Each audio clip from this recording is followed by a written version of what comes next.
In today's clip, I'm going to go over some of the most common of Chinese New Year's traditions and see how many of those I can incorporate into my own life as a Chinese American who's probably due for a cultural reawakening.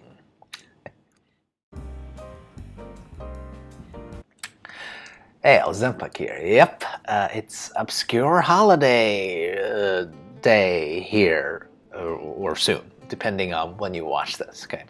I just realized that I don't really do too many specifically culturally Chinese things these days, and frankly, I can attribute that only to laziness, okay?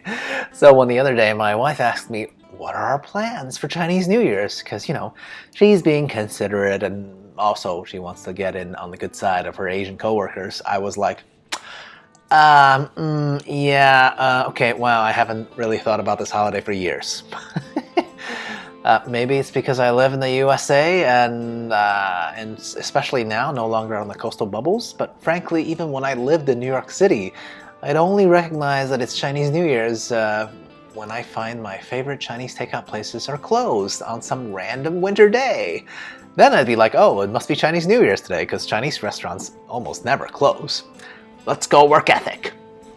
Anyway, but now that I have some time, I wanted to go down a list from the first article that I can find. So a very American article about Chinese New Year's traditions and see what's actually applicable if I were to try to create some new traditions to follow at just my own personal and local level. Okay, so number one, firecrackers. Ooh. I think, you know, originally it was a way to ward off bad spirits, but also to bring good fortune, usually done in front of businesses.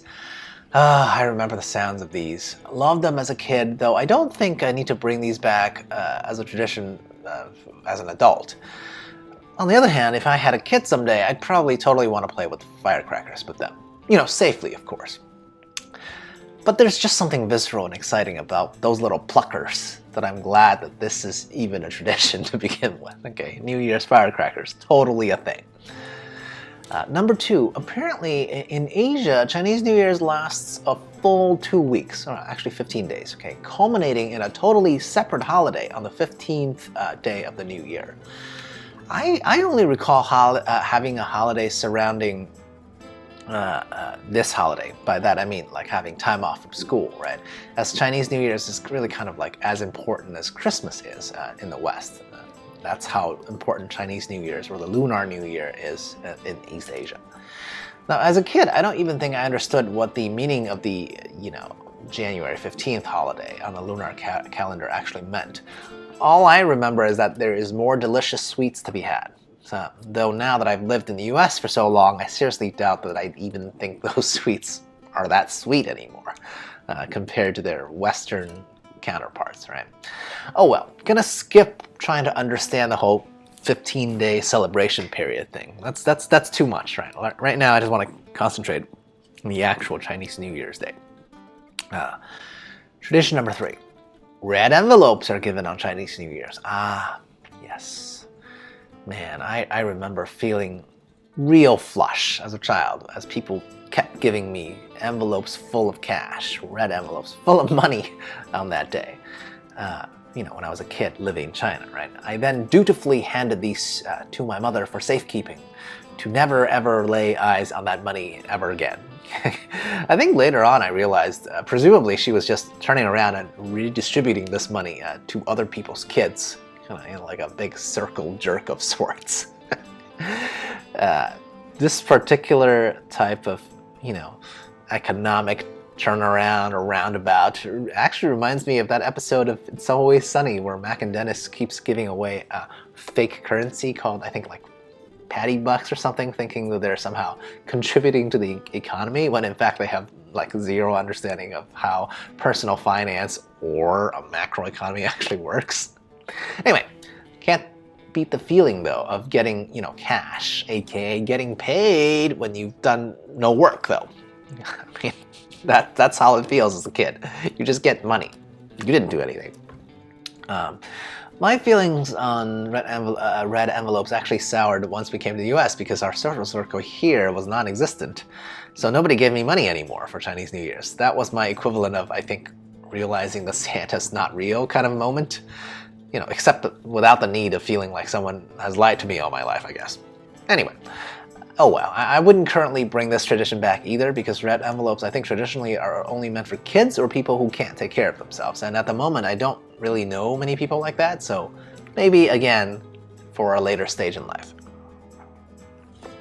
Number 4 tradition, I think. Celebrations in the form of, dragon dances and all that stuff that you see in Chinese New Year parades. Woo! Those are great to watch if I was in a Chinatown somewhere, but not replicable at a local family level, okay? And I certainly wouldn't want to perform in those. That just seems way too complicated. I'm in Texas, okay? While there is one Chinese supermarket in my city, it's still only the one. So I don't think there's enough of a concentration of my old culture to warrant a full-blown parade route quite yet, okay? We shall wait and see, right? Maybe the Texas, the tech exodus from California to Texas will actually fix that for me in a year or 5 or a decade. We'll see. Tradition number 5, finally, food. Now this is an area that I think I can actually make, maybe pick and choose and create some traditions with wifey, especially since she asked, and I hate to disappoint her without teaching her some new, cultural traditions. Here, I'm not even gonna go with what the article has, which is totally true, but, I'm gonna go with more closer to my own childhood experiences, all right? So 5A, the 8 treasure rice. Oh my god, this thing brings back so many memories. It's basically just sticky rice with red bean paste in the middle and a variety of dried fruits on top. So closer to a cake, really, more than anything else. This was the sweet treat to beat for me as a kid, okay? I'll definitely aim to get one of these at the supermarket if I can. Because to be honest, I've never seen anyone but grandmothers that make this dish. Like, my own parents have never attempted to even make this dish. Only grandmas have. Just reminds me of the warmth of home, simply based on association. So let's try to do this one. 5B, my family actually used to use New Year's to make dumplings together, right? Everybody would help, and we kids at the time, maybe like anywhere, past the age of 5, we'd all try to make like the most Frankenstein looking of dumplings. And part of the fun is like, because you make hundreds of dumplings and you make them in batches, so you boil them in batches. As kids, you make your 5 or 10 really disgusting looking dumplings, and then you spend the rest of the evening trying to find your dumpling in the batch or your friend's dumpling in the batch and trying to see who's going to eat someone else's dumplings. I mean, the point of the exercise is to, make food together with your family, right? So, well, for these days, my family household is just wifey and I, so I'm not really intending to make dumplings from scratch for 2 people. I still think it'd be fun to go and get some of those easy-to-make frozen dumpling kinds, so that she can get a sense of what, this kind of traditional comfort food is to me on the savory style too, okay?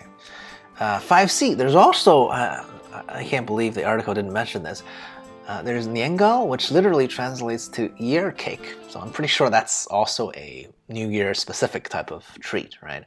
It's actually, stylistically, I think it's quite similar to the 8 treasure rice, as it is really sticky flour based rather than sticky rice based. I'll bet I can find this at the supermarket too, okay? It just makes me realize that I've forgotten how much most Chinese holidays are just based on food until, investigating and researching for this topic, okay? Anyway, so by no means do I think I have or can cover all the traditions associated with Chinese New Year's in a few minutes, right? Or in one clip, really. China is a huge, huge country, and these days, Chinese people are far and wide, through the diaspora all over the world, right? I think what I realize is simply that my traditions that I can adhere to in the here and now really, are mostly food-based, right? Heck, I've been avoiding making Chinese food, specifically, during this pandemic as I'm trying to learn how to cook. Mostly because the food carries a lot of connotations and memories for me, right? And therefore my expectations for it is just astronomically high. Still, I don't want my wifey to not be able to answer that question that she was posed, which is, what are our traditions on this holiday? So you know what? I think as an extra, maybe I will start just making something for her, right? Making something that's simple and good and fatty, because we love bad heat stuff in our food. Holidays may come and go, but it's really whether you have the culture in your heart that really matters to me anyway. Okay, so let me know what your Chinese New Year traditions are or will be as you make them for yourself. And in the meantime, check out some of my other clips on the corners. Cheers.